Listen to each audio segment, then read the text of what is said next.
Tonight, I'll talk to the bookshop owner being cancelled, smashed, for saying there are too many new books that trash Australia and not enough featuring good men or white families. Also tonight, is the economy about to rescue Labor, and why is Treasurer Jim Chalmers now barely on speaking terms with his Prime Minister? Amazing scenes also as farmers blockade Paris and dump manure in a protest against green policies and diesel costs. Plus, Patrick Christie's from London on a gospel singer ordered by police to stop singing church music in public. While meanwhile, on the London Bridge, there's this.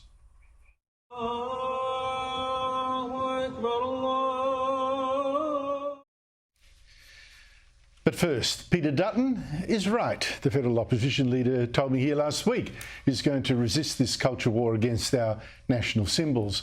Now, that war is a huge issue, I think, in this country now. And today, another example. Good news, actually, before I get onto the ABC. That fast today.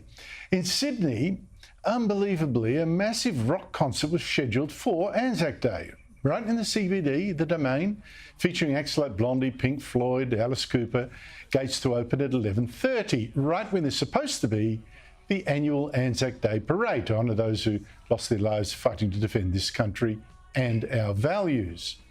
And I take it we are still allowed to have an Anzac Day parade, right? Got to ask these days because Melbourne's Australia Day parade was banned. And the good news here is that it took no time at all for the New South Wales Premier, Chris Minns, to come down hard. A rock concert in the middle of the CBD on Anzac Day can't go ahead, and we won't allow it to go ahead. And the truth of the matter is that is completely inconsistent with the importance of Anzac Day, the importance of the community coming together and ensuring that we can commemorate those that have given their lives in the service of our country. I've got to say, I do feel a bit sorry for the organiser. The concert itself wasn't going to start until the afternoon, and he was giving some of the proceeds to charities for returned and injured soldiers. But still, it's good, isn't it, that we still care that much about Anzac Day, or at least one premier does. And now the bad news, in fact, the joke. Meanwhile, we are still funding, all of us as taxpayers, a national broadcaster that has so little respect for this country that on Australia Day, some ABC staff promoted online the anti-Australia Day protest, and one wore an Aboriginal flag T-shirt as she sold the protest on Instagram. But, and here is the farce, don't believe your eyes. The ABC is not biased. Not at all, not according to its managing director, David Anderson. And may the Lord not strike him dead for bearing false witness today, for 3 times he did deny it. I believe people act impartially at the ABC. I don't see systemic bias at the ABC. I don't think there's bias in our reporting. And because he said it on the ABC today and said it to presenter Patricia Karvelis, who's praised Labor's hopeless Indigenous Affairs Minister as a legend, of course he wasn't confronted with example after example of the very bias that only a blind man could not see, nor the deaf hear. But on Sky News, I'm glad to report we are not blind, we are not deaf. And to prove that Armstrong is either a liar or a fool, let me now give you just 3 more cases of ABC bias from the hundreds that I've presented here and in my newspaper columns. Now, of course, this is too easy. See, the ABC's massive bias on global warming, so obvious, I'm not even going to bother giving examples. But there's also its bias against Catholics. That's so bad that the ABC reported totally fake claims that the remains of 182 Indigenous children were found secretly buried at a Catholic residential school in Canada. Turns out, completely false, and the ABC has never corrected that smear. But more seriously, of course, its resident bigots and crusaders helped to hound the innocent Cardinal George Pell to jail on clearly bogus claims that he raped 2 teenagers at once in an open room right after Mass, claims that the High Court at last threw out. Not one ABC reporter ever did what I did and checked the evidence to find, well, hello, neither George Pell nor his alleged victim could have been at the scene of the crime at the only time it could have been committed, which was another ABC witch hunt based on fake evidence, you see. But again, no apology to the man the ABC falsely speared and helped to jail. But no bias on the ABC, you heard it. Well, another ABC presenter, also identifying as Aboriginal, repeated a slogan that calls for Israel to be wiped out. As an Aboriginal sovereign woman, I stand in solidarity with my brothers and sisters of Palestine. From the river to the sea, Palestine will be free. This is the second area of ABC bias, you know, anti-Israel, so pro-Aboriginal, this race hatred, it's just crazy. But what about the ABC's hysterical hatred of Donald Trump? The ABC pushed another complete falsehood, that Trump stole the election that made him the US president by colluding with Russia. Four Corners, would you believe, actually devoted 3 whole programs to this hoax. And again, never apologised for pushing this complete fabrication. Tonight, we begin our special 3-part investigation into the story of the century, the election of US President Donald Trump and his ties to Russia. The Kremlin's puppet master now has America dancing to his discordant tune. He couldn't have planned it better. But let me circle back to connect some of these examples of ABC bias just for David Anderson, this ABC boss who can't see any evidence of ABC bias, no matter how hard he looks. It's the ABC's race politics. Giving you a couple of examples. Here's the last one. One of its reporters, who identifies as Aboriginal, resorted to sloganeering on Australia Day. Remember that it always was, always will be Aboriginal land. Let me repeat, there's no bias on the ABC, says its boss. Look, David Anderson doesn't seem to me to be a stupid man. Got to ask then, does he really believe this garbage that he said today? Or does he think taxpayers who pay his wages are actually such idiots that they'll believe it? Joining me is Sophie Ellsworth, media writer of the Australian newspaper. Sophie, 3 times Anderson said on radio today, and he said it again in another program later, no bias on the ABC. Is it remotely possible that an intelligent man would actually believe that? I do have to be honest here, Andrew, I find it hard to believe. The first problem we had today was David Anderson has come out and done 2 interviews today, both on the ABC, one with Patricia Karvelas, the next with Raf Epstein. Now, I've asked, and my colleague James Madden, repeatedly for interviews with David Anderson and always told he's unavailable. So he's just talking in a little echo chamber with his colleagues about the issues at the ABC. Nothing to see here. And then you've just gone through a whole laundry list of all examples of where there is bias. Now, either he's not paying attention or he's just trying to push it under the carpet and say there's not a problem here. And that last example, Andrew, with Bridget Brennan, where she says always will be, always was, always will be Aboriginal land. I asked the ABC, just that one little example on Australia Day, was there a problem with that? And they said, absolutely not. We stand by her. So there is your problem. They can't see the problem. He's been at the ABC for more than 3 decades. You said can't see the problem, won't see the problem. Exactly. I think that's the real issue. I mean, I just find it extraordinary. And I notice, you know, all the examples I've got here, not one of those neither of those 2 presenters presented him with one of those examples. They don't want to know. Now, the ABC's actually got a statutory duty to be impartial in exchange for the $1.1 billion of taxpayers' money that you and I and everyone else watching have to pay. Yet the ABC over at the break, of the Christmas break, or just before, sacked its last 2 remaining almost conservative hosts on little-known radio national shows, sacked them too. There's now not one single Conservative, it's total left-wingers running all their main current affairs shows at the moment. Anderson, though, says, no, we do love diversity here, but he's only talking about one kind of diversity. See if you can pick it up. Our staff makeup should represent the community we serve. Nearly 50% of the country was either born overseas or parents born overseas. Such a rich, diverse country that we have, our staff should actually reflect that. Sophie, they want people from looking all colours of the rainbow from all parts of the world as long as they're left-wing. Well, this is the problem, Andrew. Now, Tom Switzer did leave on his own accord, from all the information I know. Amanda Vanstone was shown the door, is my understanding. But the issue is they're not interested in diversity of thought. They're too busy box ticking. Have you got the certain, religion, background, sexual identity? They're so hell-bent on meeting all that criteria that they don't have diversity of thought. And this is the problem. You look on their shows...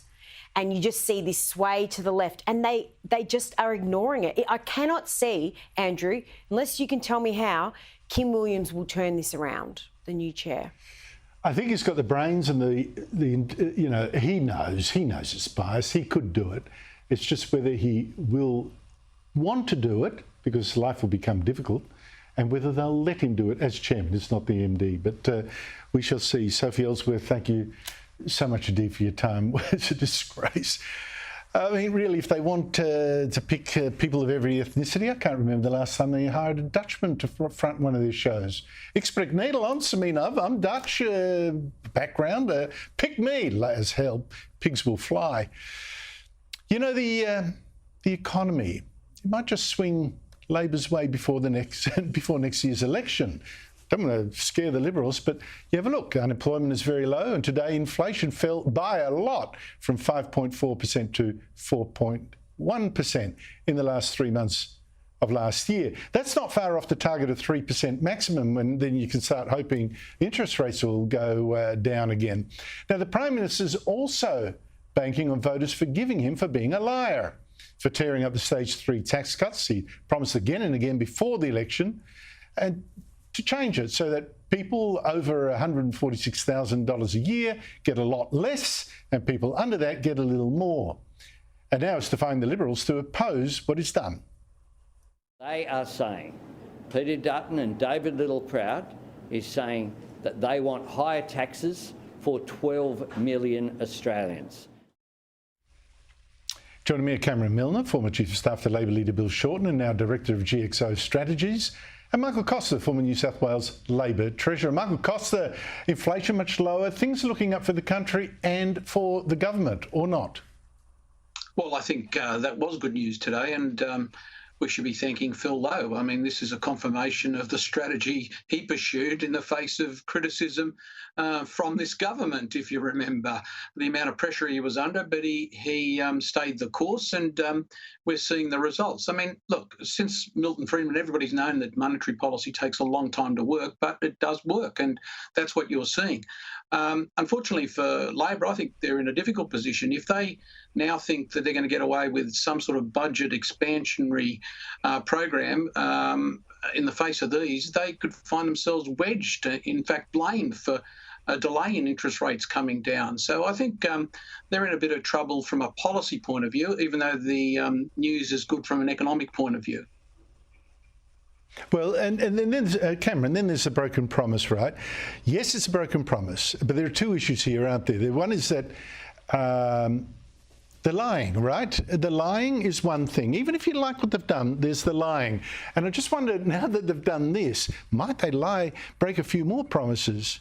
Well, I think they can, and obviously once Albo's actually broken the key promise of stage 3 tax cuts, I think everything's now on the table. I think negative gearing, capital gains tax, franking credits, these are all Labor policies from only last year. You don't seriously think they'll break the promises not to do those things as well? Well, they broke the sacrosanct promise of not just touching stage 3 tax cuts. Right. Having done that, there's nothing holding Labor back now to actually look at all the other Labor policies that have been on the table for a long time and have all been gone. You're not recommending this, are you? I'm saying Labor has to have a conversation about the taxation system. I think people like Jim Chalmers needs to actually have a reform agenda, and Albanese should let him actually have that conversation with the Australian people. Yeah, but Michael Costa, that's all very well if you then bring it to, like John Howard did the GST. You go to the next election and say, this is what we want to do. You don't implement it before without a mandate, do you? Or is in fact Anthony Albanese going to get away with breaking a promise? Well, look, he may well get away with breaking this promise because of the way the numbers are. But look, I think the issue here is how Dutton responds. I think he's leaving his run too late, to be frank, and they're all over the place. He needs to commit almost immediately to not oppose these cuts, as we both said last week. And I think he needs to then, put down a very firm policy on tax indexation to wedge them, to say not only that, these lies mean that we should have tax indexation, and reinforce the lies with a concrete policy that leads to some sort of benefit in the long run. But Cameron's right about one thing. If I was Dutton, I'd be running around now saying that they are going to get rid of negative gearing. They are going to introduce capital gains tax. They are going to get rid of franking credits. They are going to, have another attack on superannuation. He can run an almighty fear campaign, and Anthony Albanese's credibility may well allow him to get away with the tax cuts, but he won't get away with all these other issues. So I think he's in real difficulty if the opposition gets its act together. Well, the problem with that, though, let them, wave them through, is that both parties went to the election promising stage 3 tax cuts, and the Liberals can hardly start throwing stones at Labor for breaking a promise if they then now break their promise. But still, they're in opposition. Maybe they've got more latitude. But Cameron, you again wrote a very, very good column in the Australian newspaper today. It's really become an agenda setter. You said that Jim Chalmers, the Treasurer, and the Prime Minister barely talk to each other, can barely talk to each other. What's that about? Well, it's all about the fact that Jim Chalmers is a reformer and he wants to set a Labor agenda, and he's being held back and handcuffed by the Prime Minister, who's all about photo ops and selfies. Jim Chalmers is a real reformer and a great Labor Treasurer, and he's ambitious, not only for Labor, ambitious to be Prime Minister, definitely, but Albanese just wants to be a time server, and that's the big difference. Chalmers wants to reform and change and be a Labor Treasurer. So make all these other broken promises that you're talking about. He's talked about other conversations that the Australian people need to have as well. Well, I don't know. What do you think, Michael? I mean, Jim Chalmers, does he really want to then start saying, look, by the way, I'm going to break all these other promises because I'm a reformer? I mean, good changes or not, I don't know if that's democratic. Well, look, I know that both Cameron and Jim are from Queensland and maybe they're mates, but I see him actually as a pretty mediocre treasurer, to be honest with you. I mean, he's not opposed the energy reforms, and they have structural implications for the economy. He's not opposed Tony Burke's crazy IR policies. I mean, this is what treasurers should be doing. And in addition, I mean, leaving aside the tax issue at the moment, there is an argument for tax reform. And, surely he can't be in a position where he says, look, I didn't support the last set of changes. This is my policy, which is even taking more money off people. I just think that that's pie in the sky. I think that the Albanese will be there for as long as he wants. I don't see Chalmers taking over. Well, I don't know. We shall. We're looking forward to the next news poll with huge interest, but we shall see. Then there's, of course, the Dunkley by-election that could cement him in place. I don't know. But Cameron, meanwhile, the political staff of the Albanese government, right? The staff of the government ministers and the MPs, they clearly don't think the tax cuts are going to be enough, because they've put in an outrageous pay claim, 20% over 3 years. That's more than almost double what public servants are going to get. And they also say they don't want to work quite as hard. They don't want to be on call, quite so often, all that sort of stuff. It seems to me that working for a socialist government seems to make them think they could take even more money that could have gone to the poor. Well, some staff work really hard, and we know that, Andrew. Absolutely work very hard. I've worked there. But Albanese's staff obviously looked at the fact they were going to miss out on their state tax cuts and put a 20% pay claim on the table. Well, I don't get it. I mean, Michael, really, I tell you what, this is one industrial dispute that the Liberals will be cheering on. They'll be saying to the Albanese staff, strike, strike, strike. They'd love that. Oh, look, I think it's an ambit claim, but remember, both your Prime Minister and your Treasurer were staffers. That is the conveyor belt into politics, and don't be surprised they support it. Oh, dearie me. You weren't like that when you were a staffer, were you? Not at all. No, I was in opposition, though. Yeah, of course. Look, Karen Milner, Michael Costa, thank you both so much for your time. Hey, look, after the break, do not miss this. The bookseller who was smashed for saying there's not enough books with hero males, with white families, and books that don't dump on Australia. She's been traumatised by the pylon since, but wanted to say something tonight, and she'll be my guest.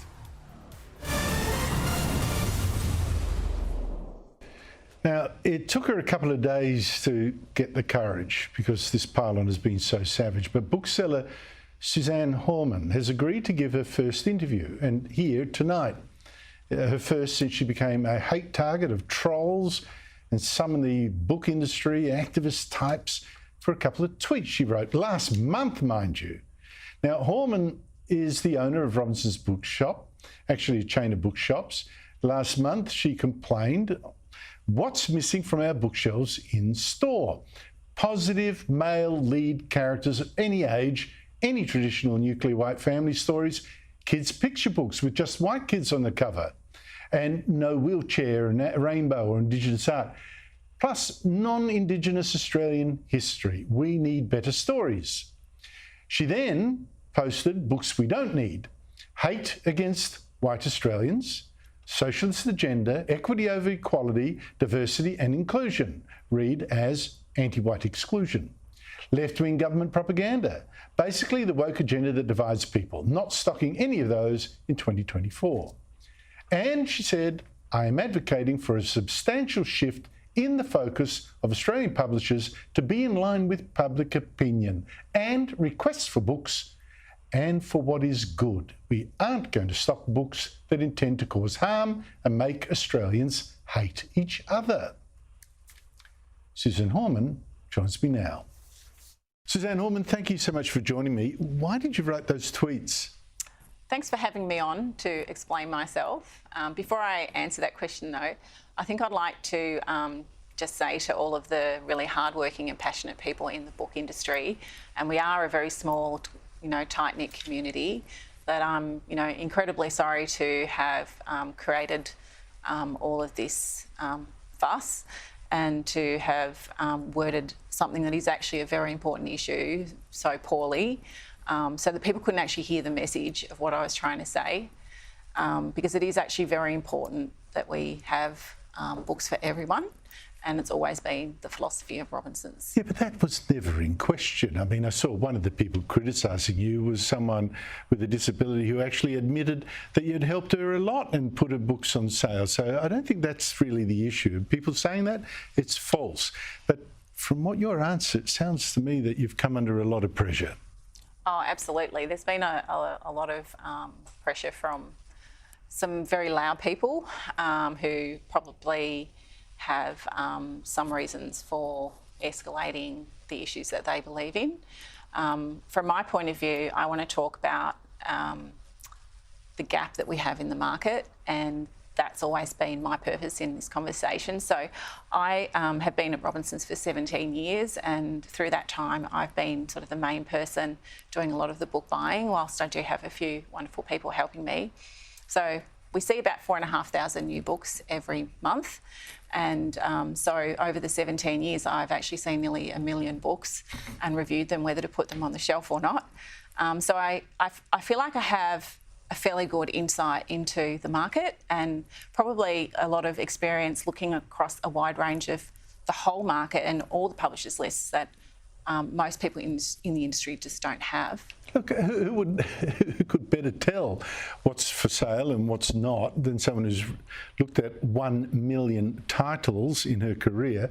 And it seems to me you have identified what you say is a gap in the market. You've got a lot of customers asking for specific kinds of books, and they're not there. What kinds are you talking about? So whilst we do have a lot of the sort of diversity-themed books, we see like 30 to 40 Indigenous books coming out every 30 days, and we see about 40 to 50 in the LGBTQ plus space. We do see a lot of books for kids that are on inclusion and diversity, and I just see lots of lists of these and pretty much nothing coming out for men and boys that have a positive role model or men portrayed in a positive way. Like we're going on a quest and we're going to conquer it, and we're think about heroes. Harry Potter. Lord of the Rings before that. Biggles, he was a bit racist, I admit that, but Biggles before that. But seriously, yes, I mean, all the way back to the Odyssey and the Iliad. But and something that seems to have dried up, and there's this. This is not good. No, and I mean, for men who don't want to read crime or fantasy, there isn't a lot to go to. So in crime, we do have a lot of great male detective books, but female detectives are now starting to become the mainstream. And in the traditional fantasy space, there's a whole new emerging trend of romantasy for women, where, you know, the woman kind of conquers the world, but she falls in with, sorry? No, well, that's fine. I don't mind that. I mean, you know, before that, I couldn't go past the bookshop, particularly at the airports, you know, where there wasn't I married an Arab, a Bedouin, I married a Bedouin, or I'm from the, you know, I married into a tribe and women with veils. There was a whole flirtation with that for a while. But you're right. I mean, but you also said that you would be cutting out books that preach division and a contempt for Australia. Now, I'm getting sick of that too, by the way. That's going to cut out a lot of your stock. Well, there has been a growing trend of books that, you know, are quite aggressive towards white Australians and are trying to promote First Nations issues. And I do appreciate that, you know, we do have some First Nations people who have experienced, you know, quite a lot of trauma, and you know, I do sympathise with that, and I'm, you know, sorry that all of that's happened. But the reality is, I don't want to get caught in the middle of, you know, hate-filled books that make people, you know, dislike each other or hate each other. And you know, the volume of them this year will be picking up. So there will be quite a few coming out. I've seen some of the forward lists, and you know, I just don't see a place for them in my store. As the, you know, daughter of, you know, refugees to Australia, my parents, you know, arrived in Australia in a time of need, and Australia looked out for them. And so I have a very close bond to Australia, and I don't like bashing Australia. I feel very proud of my country. It's so interesting you say that, because my parents came out here in 1958. And this is around the time that Australia made a hero of a guy called Nina Carlotta for They're a Weird Mob. So, you know, a story allegedly of an Italian who was trying his best to, you know, integrate into this wonderful country, and his, you know, combat with the English language and all that. It was wonderful. People love that kind of stuff. They want the affirmative stuff if it's offered. But Suzanne, from what I've heard, from the way you look now, you look nervous. From what we were talking about before, you look like you've gone through the mill. The hate that's been waged at you, I mean, how hard has that been? Well, you know, standing up for something really does take a toll. There have been some people who've been quite aggressive online. There's a lot of misinformation, a lot of doctored images, and a lot of rumour and gossip. And, you know, I guess I just have to look away. And luckily, I have lots of really positive voices around me. I have had a barrage of phone calls from our customers that have almost brought me to tears last night, because I listened to lots and lots of phone calls back to back off our answering machine. And people just saying, thank you, thanks for standing up, you know, thanks for being brave, we don't have a voice. So that really helps when you know that there are people who can hear what you're saying and they agree with you. It seems to me, look, through this you've been on the brink of tears, really, but it must also be hard for your staff. Oh, look, the staff have been very brave, and they have had some nasty phone calls, and so we have turned our phone system to auto attendant so people can leave a message. But, you know, the safety of the staff and their mental health and well-being is paramount. And so I'm hoping at the end of all of this, we can all sit down together and discuss what happened and how everyone feels about it. So I'm really looking forward to catching up with everyone when all of this settles down and people feel like they can take a breath. It's always struck me that people claiming to stand for inclusion and tolerance are the most nasty people you can come across. I wonder that the hypocrisy doesn't you know, stare them in the mirror when they look at it. Now listen, there'll be a lot of people watching that'll want to, I think, support you. How do they do that? Can they order books online from you, for instance? Yeah, so we have a website, robinsonsbooks.com.au. We have 7 bookstores across Melbourne, and the locations are on our website. So on our website, you know, we do send books to all over Australia. So we look out to getting some orders. Well, if you want to make sure that someone isn't cancelled simply for making quite obvious points based on their experience, they're not a nasty person, as you can tell, then why don't you decide to order through her bookshop rather than go to a multinational like Amazon or something like that? You know, support debate and support freedom and support a nice person. There you go. Thank you so much for joining. Thank you. After the break, was this Israeli hit by disguised soldiers on terrorists in a Palestinian hospital a war crime, or simply the treatment that terrorists deserve? And an academic is outraged. Why are most robots white?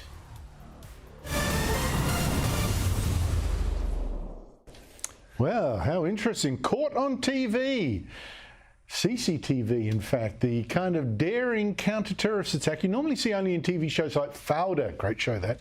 A group of Israeli soldiers disguised as patients and doctors, person in a wheelchair even, Muslims, burst into a hospital in the Palestinian West Bank and killed 3 terrorists there, 2 from the Islamic Jihad and 1 a commander with Hamas, the group which slaughtered 1,200 Jews on October 7. This is a war crime, say the usual suspects. This bit, for instance, from Al Jazeera. Their network is funded by Qatar, which actually gives sanctuary to the top leaders of Hamas. But this is the first time since the beginning of the war that they have actually entered a civilian medical facility in what seems to have been a targeted assassination, and one the Palestinian authorities are calling yet another contravention of international law. Get off the... Anyway, joining me is Daniel Wild, Deputy Executive Director of the Institute of Public Affairs, and Evelyn Ray, Sky News presenter, a regular commentator on the show when she isn't farming.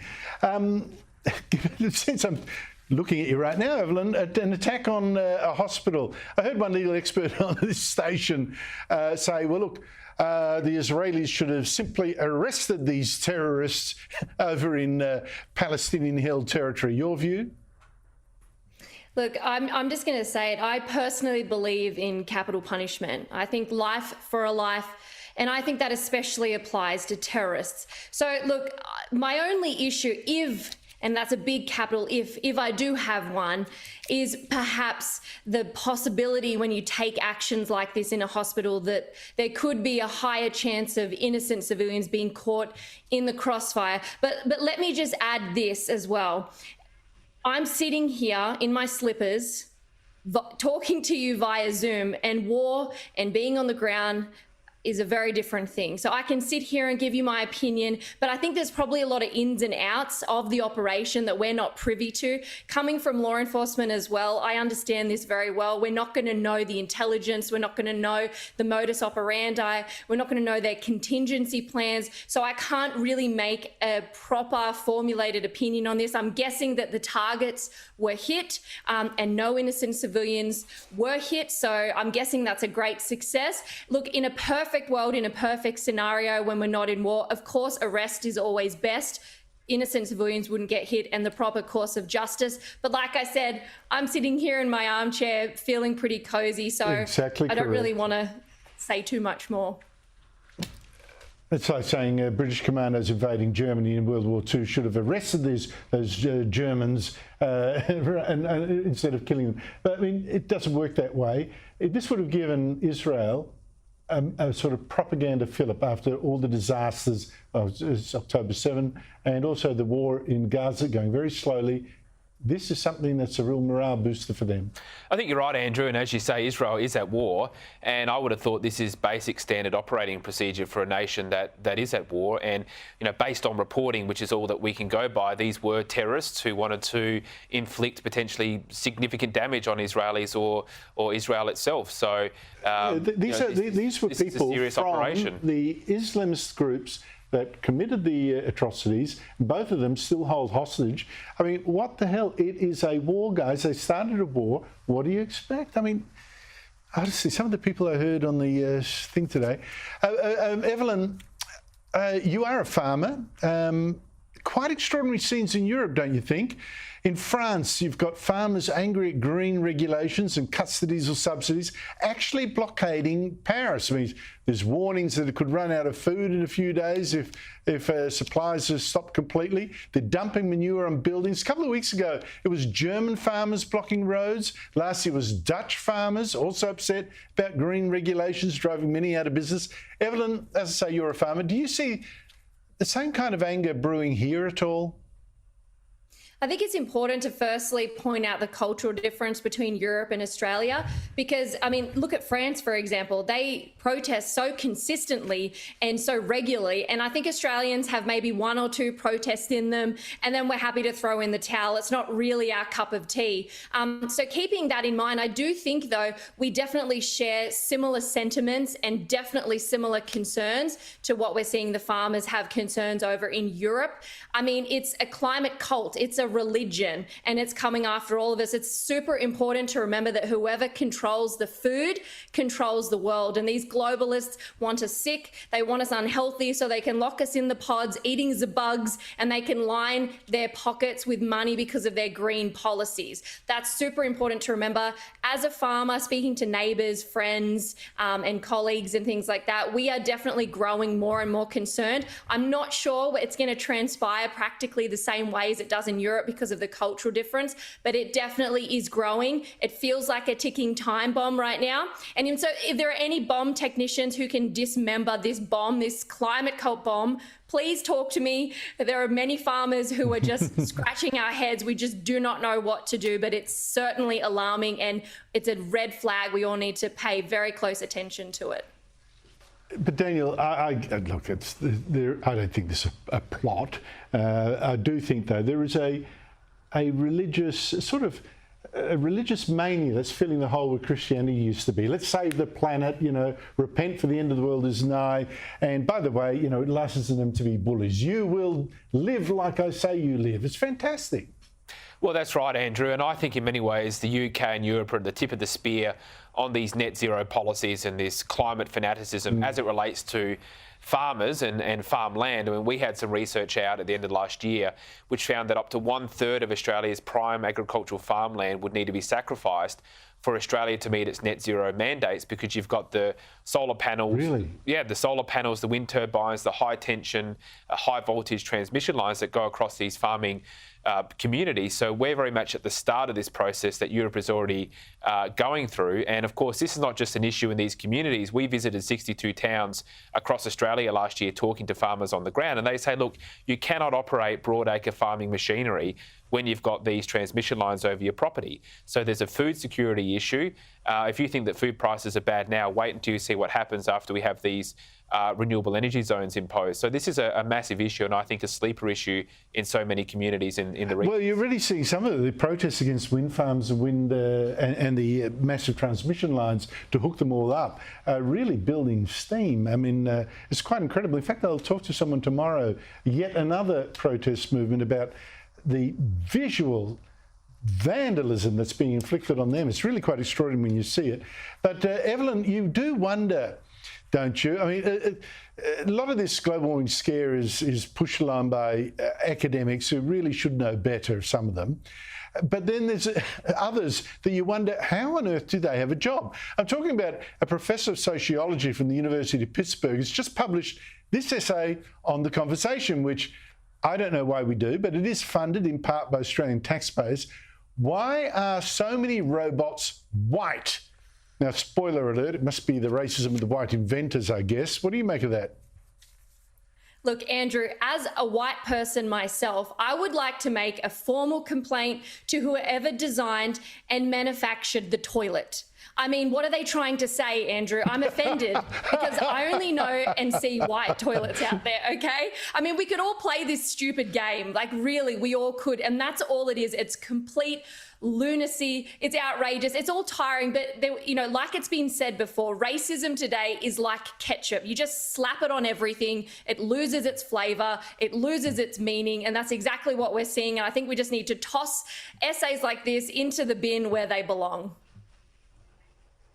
Well, I don't see why this professor couldn't invest in companies that promise to make computers that are robots that are black or something. Get off your bum and make them yourself. Well, that's right, Andrew. When you actually read the article, it's not really explained why that's not happening. It sort of doesn't really elaborate on that, like why can't they just manufacture it in that way? But look, I just feel, in a way, I feel sorry. When I read it, I felt sorry for the author, that surely there must be something else she might want to be doing with her time. And you've got to sort of be questioning the utility of some of these taxpayer-funded or university-funded organisations. I mean, surely there's something better they could be doing. But it does show, Andrew, this, we talk about identity politics and how insidious it is.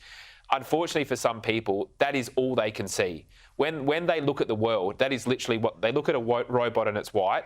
They simply assume there's some embedded racism in that process, rather than maybe it's cheaper to manufacture that way. Maybe there's something to do with that. You know what's easier? When it's white, it's easier to see when it's dirty and to clean it, and to see if there's a flaw. Really, it's pretty damn simple. It's also easy to find in the dark and whatever. It's pretty utilitarian, honestly. So, Daniel Wild, Evelyn Ray, thank you both so much for your time and this oasis of sanity. After the break, a gospel singer in London is chased off the street by police, but a Muslim sings the call to prayer from a London bridge, and police are there to protect him. After this. Now, it's not just Australia that's being changed, and not always in a safe way, by mass immigration and multiculturalism, so that we, for instance, had more Palestinian flags than Australian ones in some of our cities, even on Australia Day. It's even more dramatic in Europe. When you take Britain, the changes in parts of London, for instance, where Redbridge Council has started with a Muslim call to prayer. Please remain standing for prayers.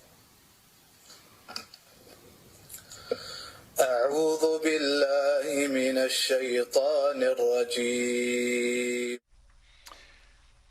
Police even stood by, and I seemed to be guarded a Muslim man who was singing the call to prayer on London Bridge.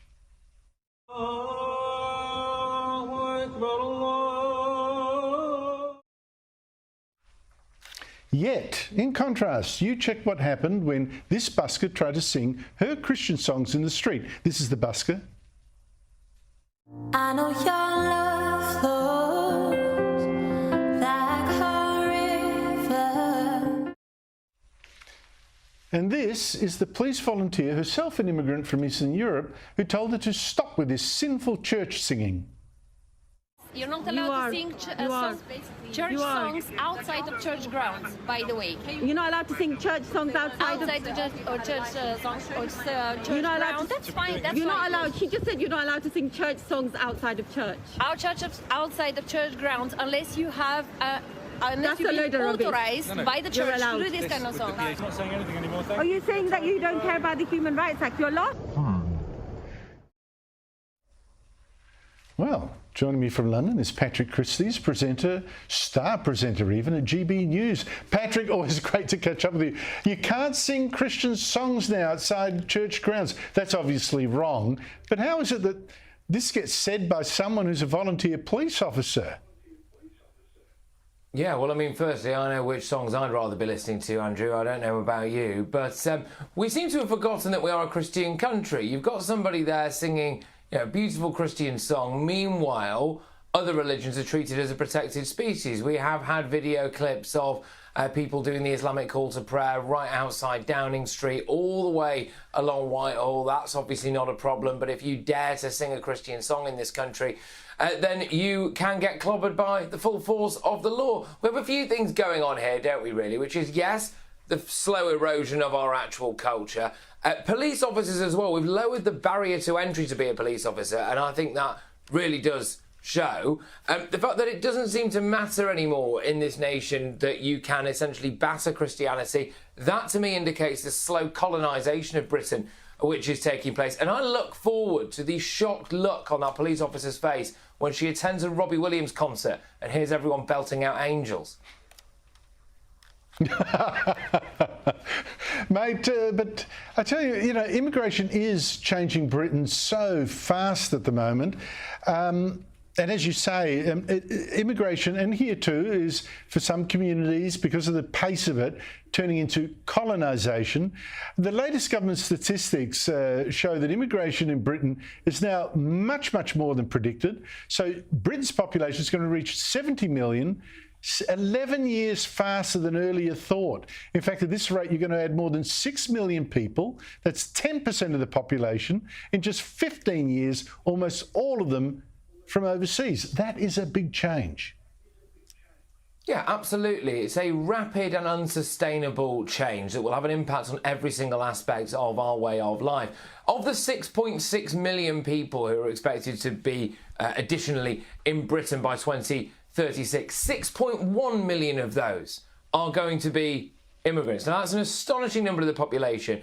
And when you break these numbers down and you see the social housing figures as well, 75% of the Somali community are living in social housing. Around 35% of Ghanaians, for example. In parts of London, 40% of council houses, social housing, is going to immigrants. This is putting pressure on absolutely every single aspect of our public services. And our politicians now have a huge amount to answer for, OK? Because the social contract is completely broken. We have the highest tax burden since World War II. And where is that going, OK? Our social services are on their knees, our public services are on their knees. And when you look at it, our politicians have asked us to take part in a giant immigration Ponzi scheme that is now going pop. We are worse off GDP per capita. Our tax is higher than it's ever been since World War II, and our public services are worse than they've ever been. What on earth are we paying for? They now have no leg to stand on. And the argument about all of this as well, Andrew, is what about the preservation of British culture and our way of life? They seem to care little for that, because when you look at the demographics of where these people are coming from, when people voted for Brexit, they voted for lower immigration, OK? They did not vote for less European, loosely speaking, white Christian immigration and much more immigration from Africa and the subcontinent. That was absolutely never on the ballot paper. No one in their right mind thought that would happen, and yet it has been allowed to happen. And our politicians have a huge amount to answer for here. Well, you're right to say politicians, but also, you know, the elite media class, the political and cultural class generally, because I don't believe the public is happy with this. The same in Australia, you see, we've got pro rata higher immigration than even you. Public don't like it, but the politicians, most of them, and the elite seem too scared to say boo to it.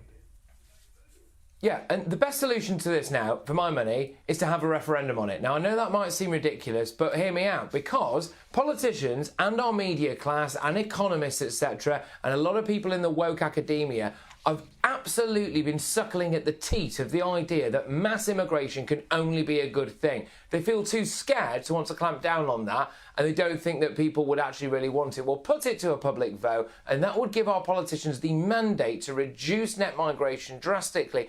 And actually, you know what? If you said to people, well, your GDP is going to take a hit, well, already per capita are worse off, and I think people still would vote for that, because there is more to life than what your national GDP looks like on a spreadsheet. There is much more to that. It is about your way of life, and that currently is being lost.